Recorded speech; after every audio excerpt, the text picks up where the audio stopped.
Hello and welcome to another video. So today we're taking a look at another Mecha Portal build. This is a more refined down version from the previous one, which is also another variation on the budget one.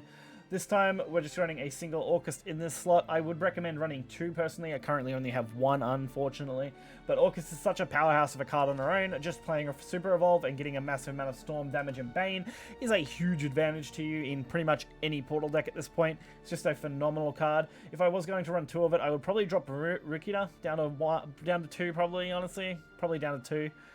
Out of every card in here, it's probably the first thing I would drop out. Maybe actually even Electric Whiplash. I'd consider maybe dropping that down to two. Don't know.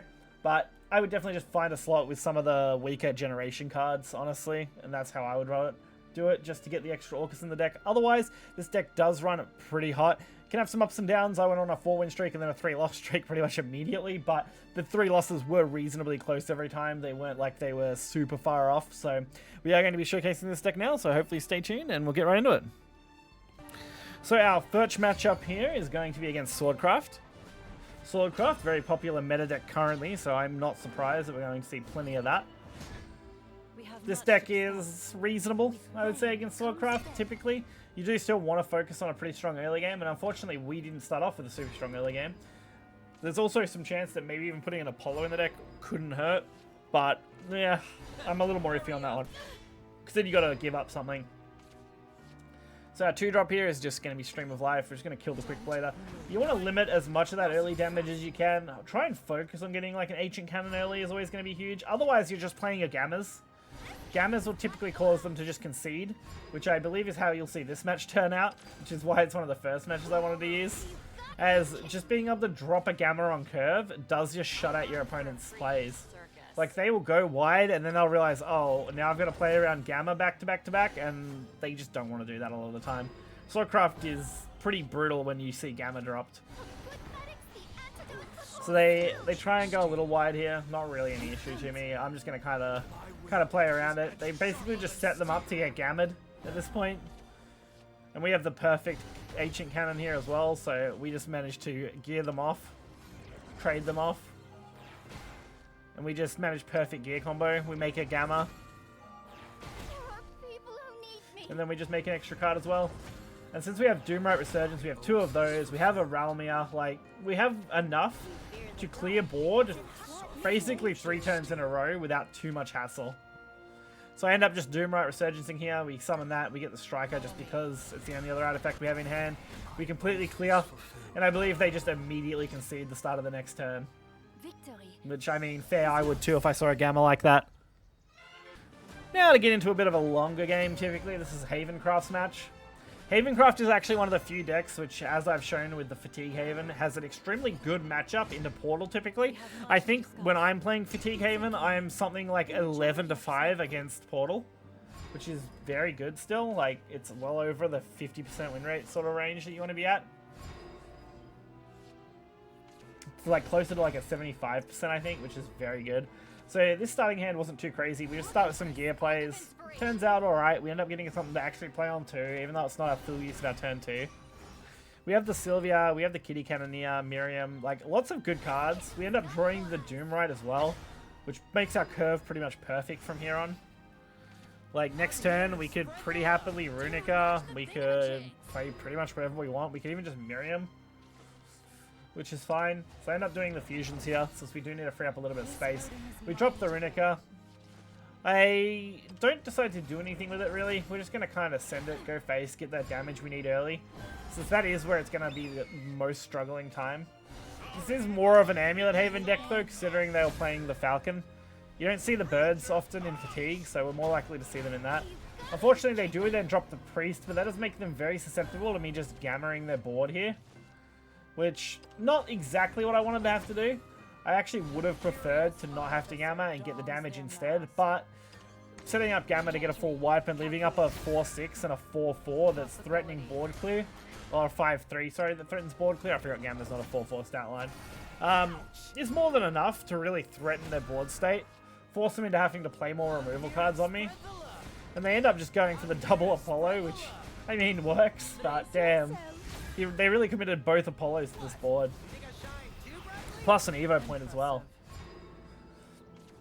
So now we can easily go Silver here, which, again, we're going to do basically what they did as far as committing an Evo point. Sylvia is very strong. Being able to draw 2 cards or heal, and then potentially just clear stuff is super nice. And I kind of was just digging. I don't have much in the way of our late game cards, so I really just needed to find some more. And unfortunately we end up hitting all early games, so it's not really having much impact here, but at least it does thin our deck out a little bit. So it does get us just that little bit closer to what we needed. Fortunately, they then summon the 8-10 that I now have to kill.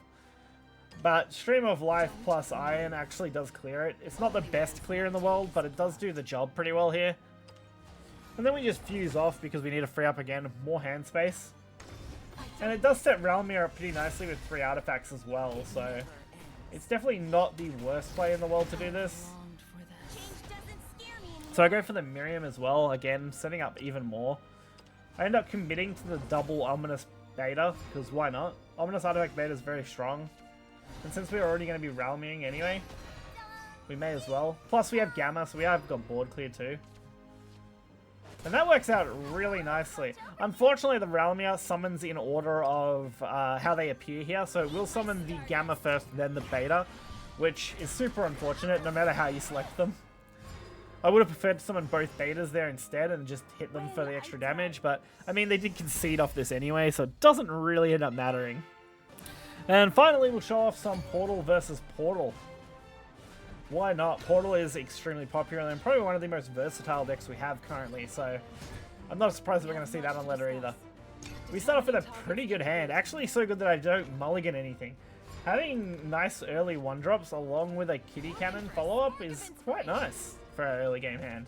We even draw better with Ironheart as well. So we get the 1-1 the same as they do. We are going second, which puts us on the Doomright first before they do.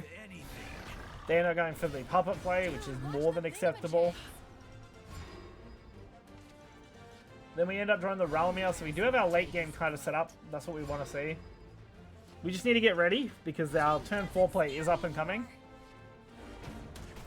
Fortunately, they're not really doing too much here. They are getting a little bit of damage on us, but we're going to start clearing as well with Kitty Cannon. I would say we're in a very similar spot here. I would have killed the 2-3 normally, but it's not worth killing here. Because they're not going to Evo it. They're just going to kind of sit on it. We're going to get Evo first either way. And best case scenario is what they just did. They end up trading it anyway, so we get 2 for 1 instead of 1 for 1. So now we get the Evo on the Doomright straight away. This sets us up really nicely. We're on 5 artifacts. We're going to consume 3 of these to make our Ominous Artifact B, or Beta in this case. And then we're obviously going to Evo Summon. Again, leaving us with a clean board with a 4-6 and a 4-4, dealing 3 damage to face. And we have a good option in Miriam next turn if we want to generate as many artifacts as we kind of need to get our Realmir going live soon. They do end up going for Cannon, which is a solid play. A nice Cannon play clearing up a decent chunk of our board here. Not quite enough to full clear though, but they do at least clear the bigger threat. Which works out fine for us because it just means we get that little bit of extra damage that we want. We also have double artifact recharge, so we are really going to be generating a bunch of artifacts here for the Realmir play. I end up consuming a few of them just to free up again a little more hand space so that we can play the Miriam Evo for even more gears. We are potentially even going for the triple artifact V play from the Realmir next, well, not next turn, but it'll be the turn after, sorry. Which is a pretty nice spot to be in, all things considered. So they get their own artifact B, they end up getting the Miriam Resolute, which is going to be enough to full clear, I believe. With their fusions, they should come pretty close, depending on how they use these fusions, I guess. Yep, there it goes, and that is a full clear for them. We can clean up that 4-1 with just a puppet if we want, which honestly doesn't seem like a terrible play. I end up just going for the artifacts first, and we end up just committing hard. We commit to the Ominous Artifact Bs, get the full summons out, and then we summon the Love-Struck Puppet so we can clean up the 4-1. While also leaving just a couple of things on board, just as a reminder that, hey, maybe you want to deal with these. Maybe you don't want to deal with these. They do play the Udi Maiden Reborn. They are going to get the benefit of a +1 heal out of this, which I does believe leaves us just 1 off lethal after the fact that they couldn't clear the 1-3. Super unfortunate because I really wanted to just absolutely nuke them that turn. But hey, We get Ralmia, we get a full board of Ominous Artifact Bees down. We smack him in the face for the extra damage off the Whiplash, and then we just hope and pray that whatever they do next turn is not substantial enough to outperform the fact that we have 3 Ominous Bees in our hand. So even if they full clear this board, they need to heal +2 minimum, or +3, sorry, minimum, to out heal what I'm going to just drop a bee on them. Plus a full board clear they need to pull off. And the full board clear does happen, but without their healing, they're really not getting away from these Ominous Artifact Bees anytime soon. So we do just drop it end turn and absolutely obliterate them.